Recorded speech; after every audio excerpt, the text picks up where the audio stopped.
Hare Krishna. So, we'll discuss about Srila Haridasa Thakur.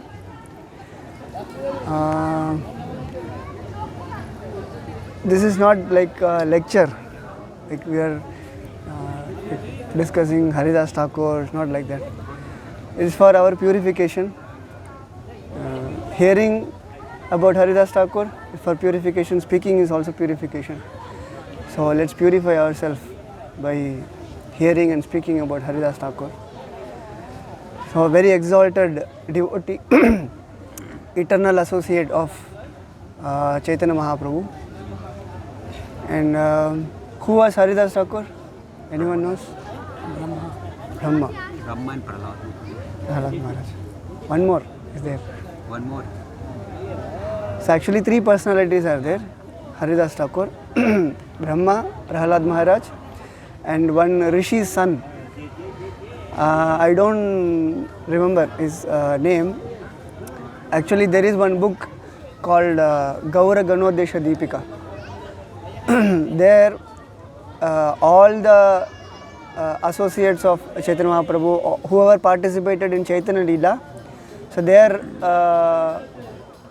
their eternal form and who were they in the Krishna Leela. So it's all mentioned in the Gaura Ganodesha Deepika. So there about Haridasa Thakur, it starts with that Rishi's son's name. So three personalities are there. That Rishi's son and Prahlad Maharaj and Brahma.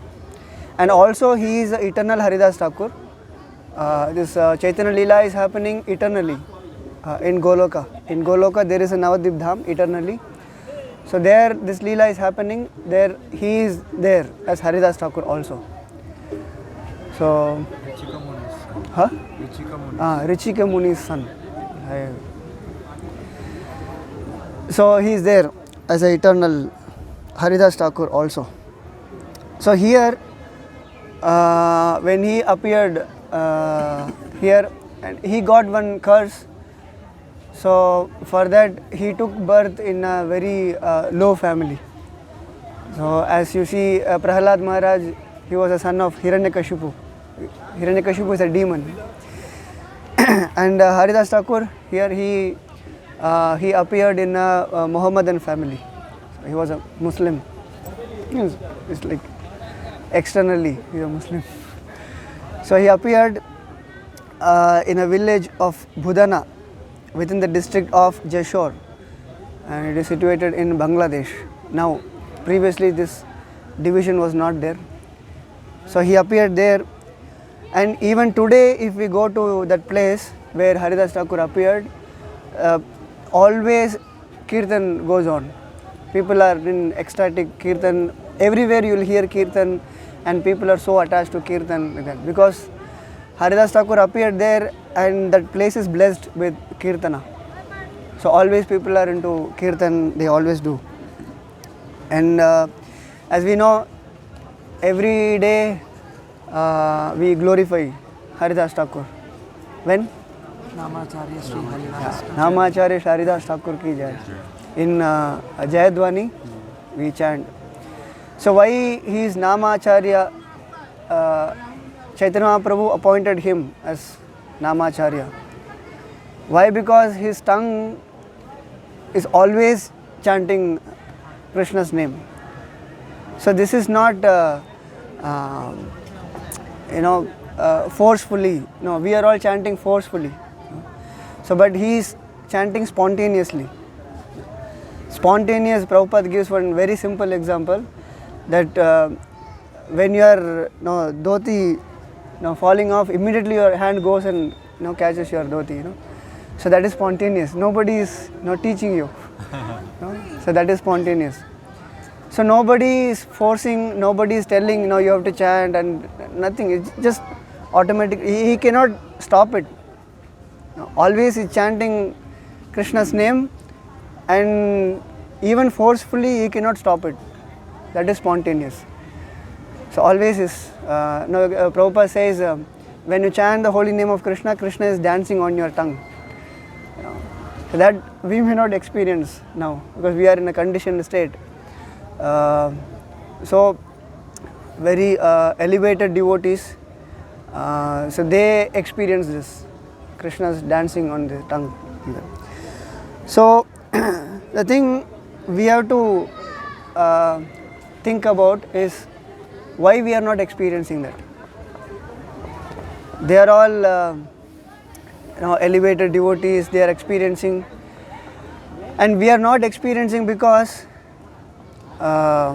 we are associating with this material rasas. So we heard about spiritual rasas, So there is a dasya rasa, and then vatsalya rasa, and then madhurya rasa. There are, we all know everyone. 5 rasas are there, major rasas, and then 7 secondaries also there.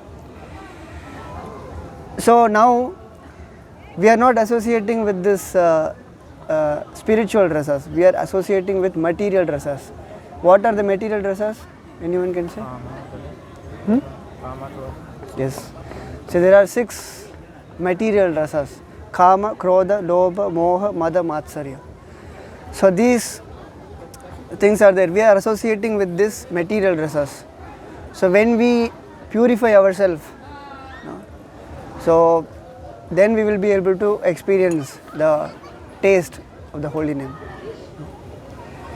Because now many devotees, we can just chant. It is not like a show off. Or Bhaktivinoda Thakur, when his time, there were so many apasampradayas. So they think that we are very elevated devotees, and they think that in the Vyasa Puja lecture also we heard Atibadi. So they think like there are many apasampradayas, there are misguided people. So they think that we are elevated and they always chant and cry. There is like externally we can show that, but till we come out of this mundane rasas, so we cannot experience it. So this is like a Prabhupada explains that nobody have to say that your hunger is gone. So you are hungry, you take prasadam, and when your hunger is satisfied, that nobody has to say that. We don't have to externally show that we are elevated. So this is that we understand, we realize. It's like when we are out of lust, anger, greed, envy, then we will know that. So if someone is showing like that, there is only one question: are you free from lust? So then we can consider him as a very elevated devotee. That question we should ask to ourselves.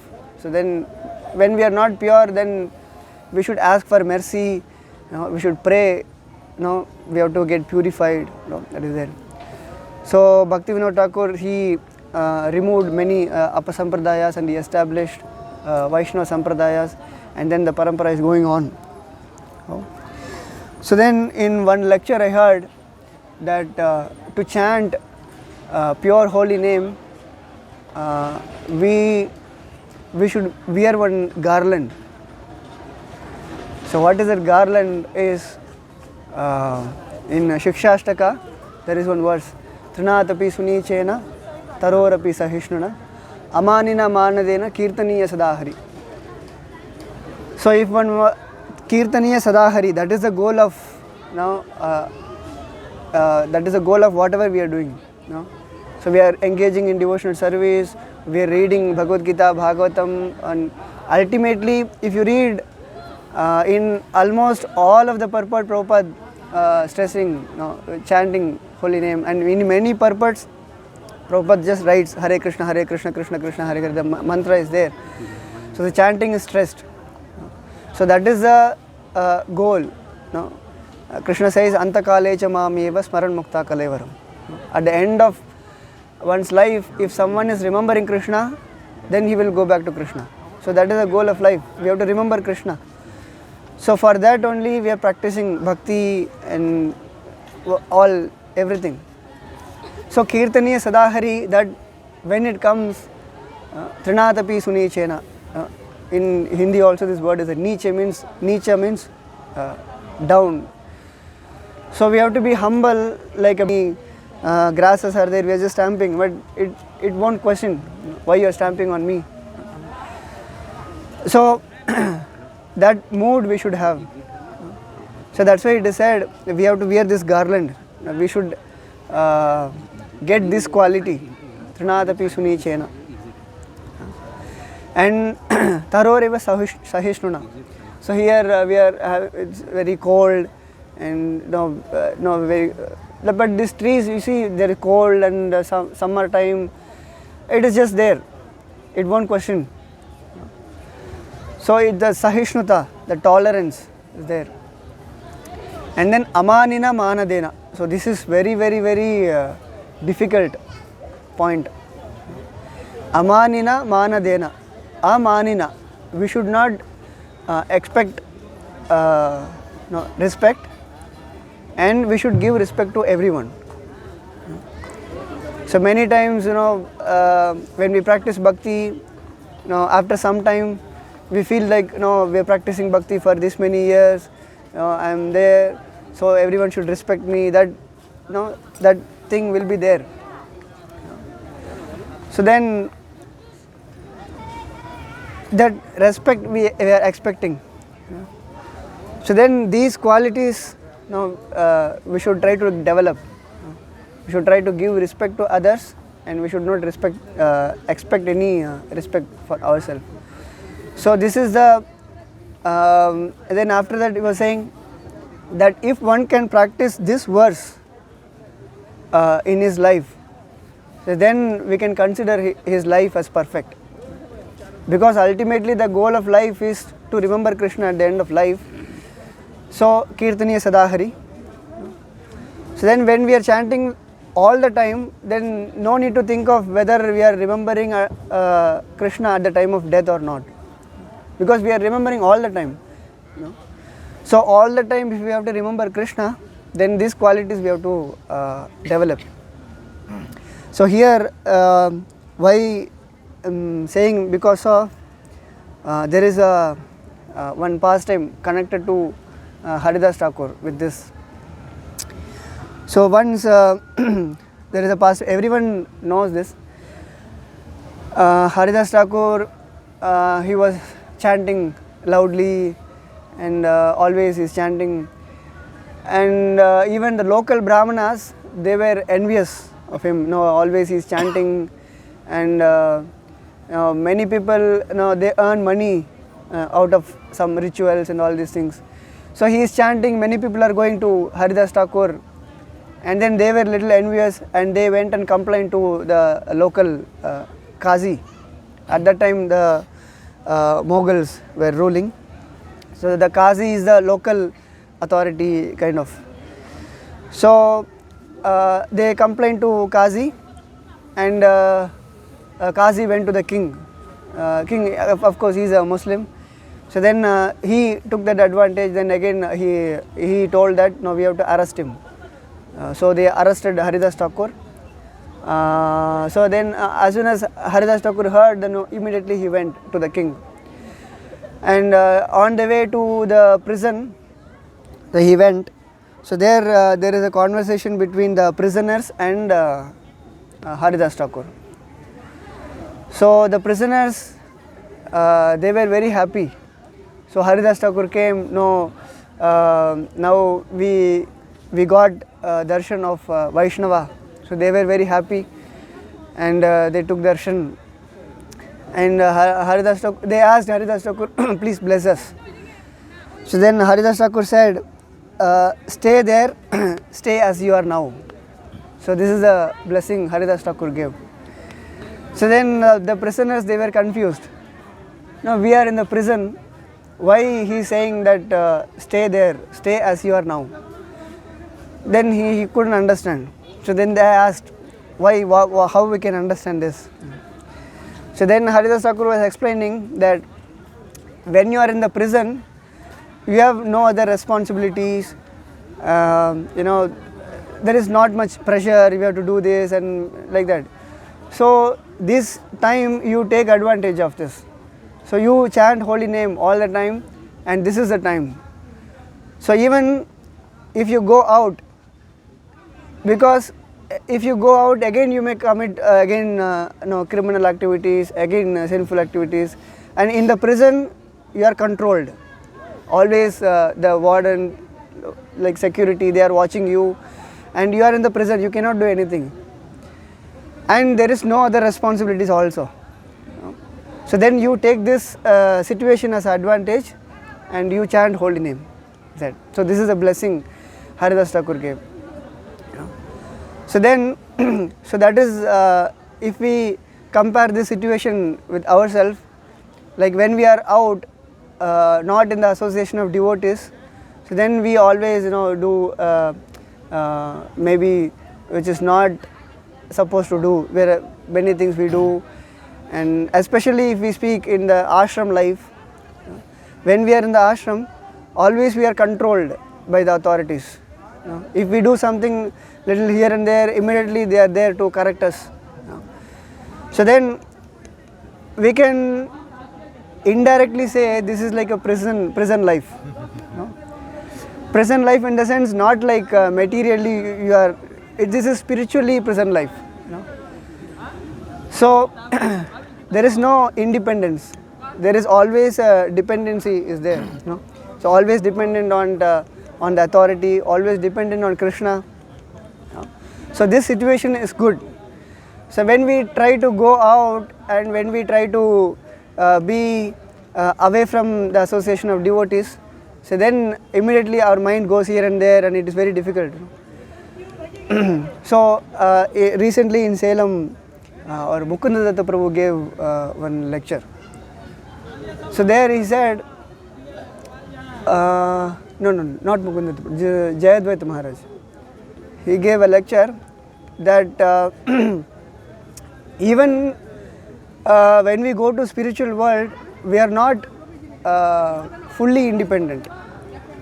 There is always little dependency is there. But also we know that soul has a free will and independence is there also. So Maharaj was giving one example that if a person is married, husband is controlled by wife.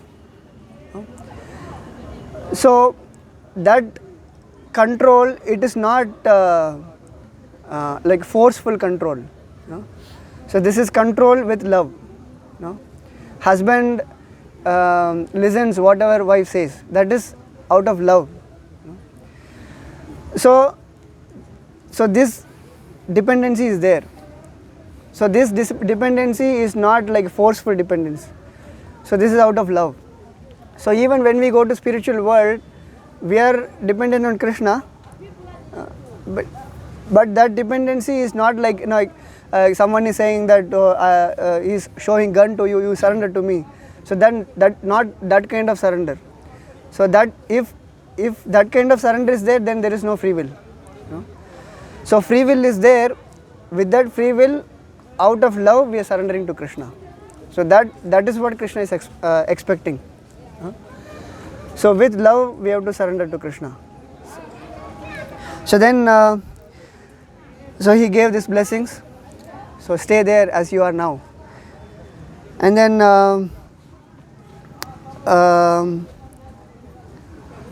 so this is the blessings we get from a Vaishnava. So many times when we see Maharaj or sannyasis, we go and ask, please bless me Maharaj, like that. So when we get blessings from Vaishnava, so this kind of blessings only we get, only spiritual blessings. So we don't expect any material benefits. Like once, I don't remember who is that, one devotee went and asked, please bless me, like that, yours. So then the devotee was saying that if I bless you, your material life will collapse. Is it okay? He asked. So then, that is what we wanted, you know. So once to Gaur Kishore Das Babaji Maharaj, one rich person came. He asked, no, please give me some blessings. I want to become your disciple. Okay, you become my disciple. Then after that, what you will do? Then I will do some seva. Then I will go back. So you came to me with return ticket.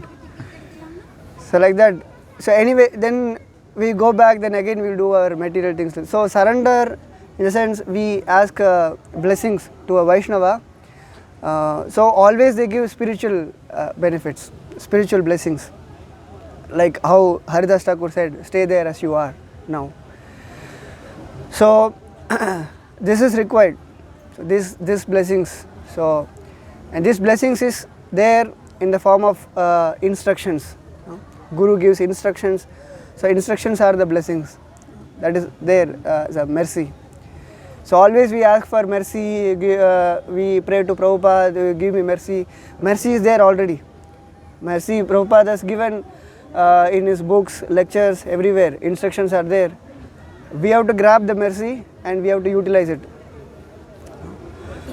So it depends how we are utilizing that mercy.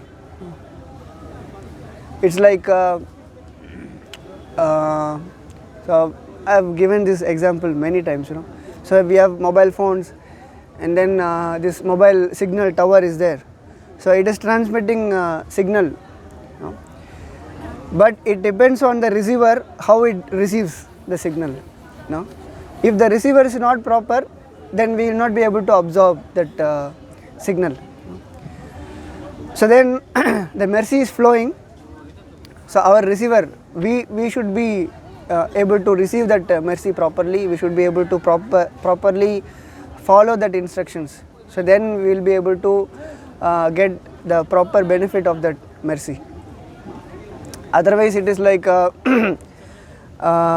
spark falls on the rock, and spark falls on the dry grass, and then it falls on the water. It's like that. So we the receiver, we have to be very sincere and serious. So recently Bhakti Vikas Maharaj also said this, in bhakti to progress, sincere and serious. So these two words are important. So the blessings are there, Vaishnava's blessings, we have to utilize it. So and then so after offering this mercy, blessings, Haridas went before the king. So the king saw Haridas Thakur, he was very effulgent, very bright. So then king offered a seat, made him sit. So then he asked, so why you are doing this? You are chanting the holy name, but you are born in a very respectable family, very high class family. So why you are doing this? The king asked. Because he is thinking that he is born in a Muslim family, so it is very high class, he is thinking. So you are born in a high class family, then why you are behaving like this? Why you are chanting holy name, and then why you are doing this? So then he asked, so he said, even as we are Muslims, we don't even eat the rice which is touched by Hindus. So then why you are chanting the holy name? Why you are behaving like this? He asked. So then he said, okay, see, whatever you did, that is all okay. So now you do kalma. So there is no need to worry. We will not do anything to you. So you chant, you do kalma. Kalma means it's like accepting Muhammadan religion, like that. So if someone is converting to Muslim religion, so they have to chant this kalma. So then after chanting, they are considered as Muslims. So again you chant, and then there is no need to worry. So we will not do anything to you, then you can go off, like that. So then Haridas Thakur said, philosophically he was explaining that the Supreme Lord, the absolute truth is one. There cannot be two God. There is only one God, but we are addressing in a different name. Like that.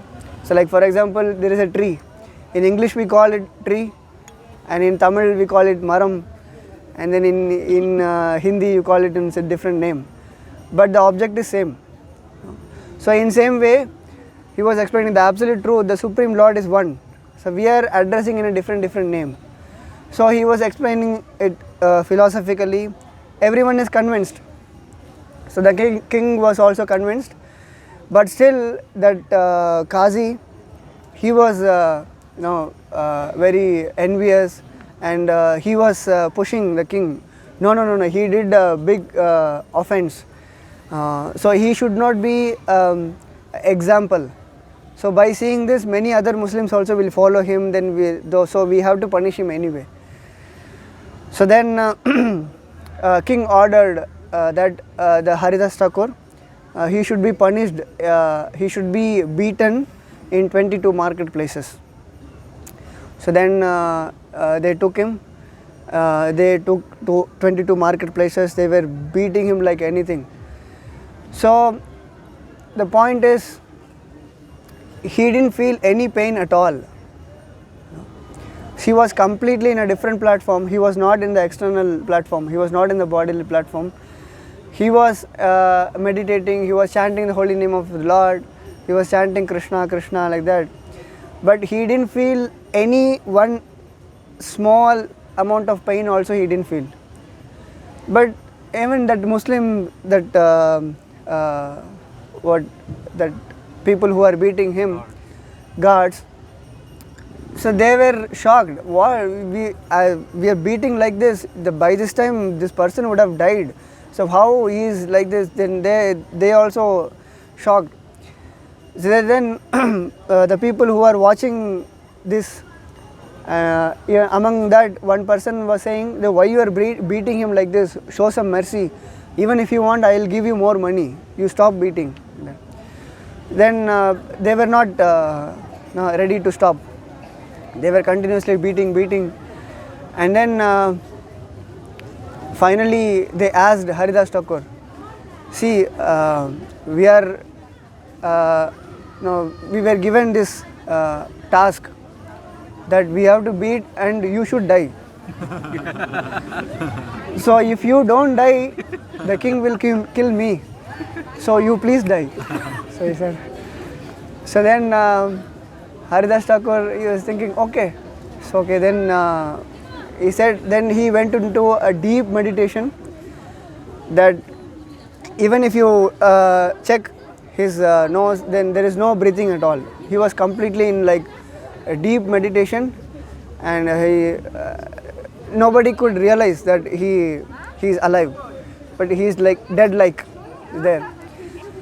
Then after that, they were trying to lift his body, and they were not able to lift. They were not able to even move him an inch, and he was heavy like anything. They were not able to lift. Then they were confused, what is this? Then they realized that he is not ordinary person, he is something great. Like, so why? The reason is Chaitanya Mahaprabhu entered his body. So then this pastime is mentioned in the Chaitanya Bhagavat. So there it is mentioned, Chaitanya Mahaprabhu is also known as Vishwambara, the holder of the universe, Vishwambara. So he is there as a Vishwambara. Who can lift him? Nobody can lift. So he is there, Chaitanya Mahaprabhu is there in his body, and then nobody could lift. So then out of his free will, then he allowed him to lift, and then they took him in front of the king, showed him that okay, he dead. Then the Qazi was saying that we shouldn't